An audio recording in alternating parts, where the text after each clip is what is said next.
మన జీవితం ప్రేక్షకులకు నమస్కారం. నా పేరు స్వప్న. ఈరోజు మనం కర్మ సిద్ధాంతం గురించి తెలుసుకుందాం.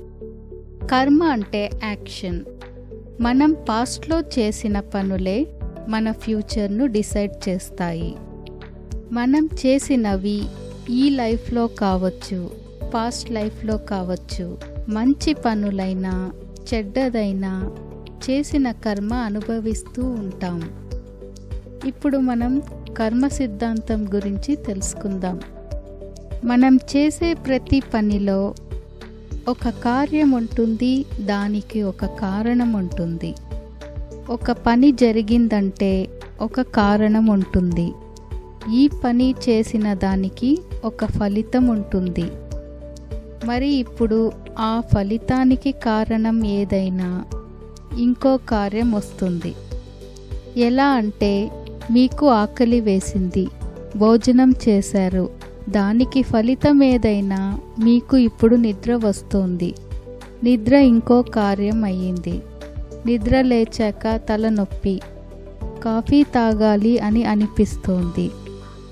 మనకు ఇలా కార్యం కారణం అనేది ప్రతి పని వెనుక ఉంటాయి. ఇలా ఇదొక లూప్ ఫార్మేషన్ అవుతుంది. ఇలా ఒక చైన్ ఎఫెక్ట్ ఉంటుంది. ఈ సైకిల్కు స్టార్ట్ అండ్ ఎండ్ పాయింట్స్ ఉండవు.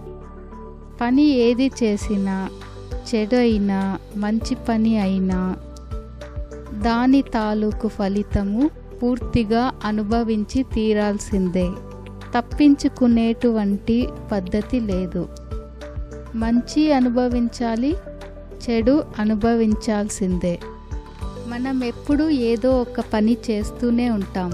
మాట్లాడుతున్నాం, రాస్తున్నాం, చదువుతున్నాం, కూర్చున్నాం, నిల్చున్నాం, పడుకున్నాం, తిన్నాం, తిన్నది అరిగించుకుంటూ ఉంటాం, ఊపిరి పీల్చుకుంటూ ఉంటాం. అవన్నీ చేసేటప్పుడు దానికి కారణం ఏదైనా ఫలితం అనుభవించక తప్పదు.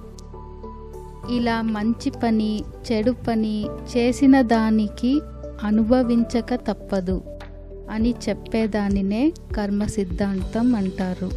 అందరికీ ధన్యవాదాలు. అందరూ మన జీవితం ఛానల్ను సబ్స్క్రైబ్ చేయండి. మా కంటెంట్ నచ్చినట్టయితే లైక్ చేయండి, షేర్ చేయండి. Thank you.